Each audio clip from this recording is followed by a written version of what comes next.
when you're picked last for a sports team when you're younger, it often hurts.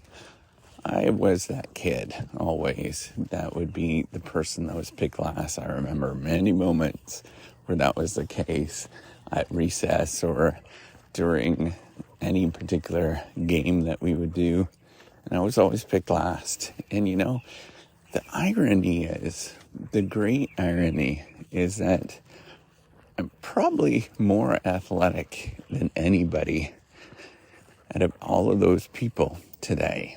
Now I'm 43 years old, and I've seen myself do a lot of different things, growing in many different ways, and I've seen all of those other folks that were supposedly more athletic and coordinated go on and watch TV and watch sports on TV and then end up living a life where they weren't doing any of that stuff.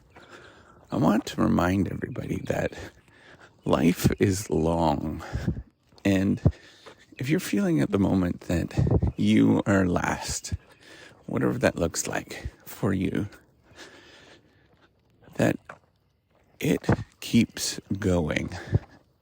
And if you have the perspective that you are just going to grow, and sometimes you do things that are just not for you, like some sports that require a considerable amount of coordination might not be for you, or some activities that require some skill set that you don't have might not be for you. I later learned, much later on, that I have ADHD, and that's a very difficult thing to play sports with, particularly the sort of high coordination sports. But that doesn't preclude you from doing all sorts of other things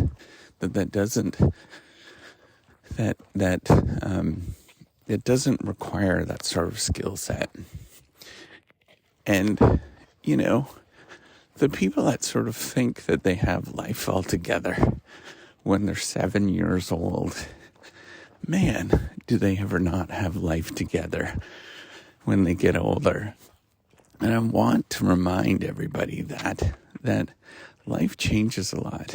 And if you have the perspective that you're going to grow and you're going to develop as a human being, that you can do all sorts of different really interesting and fun things that are far beyond that small, tiny world where you started. It's been really interesting, the amount of things that I've been able to do and the sort of life that I've lived. Starting out in some small town in the middle of nowhere, where there's no university, and now I'm, a professor at a major university in the world. That I have a family, that we all do pretty well, and we're all doing okay.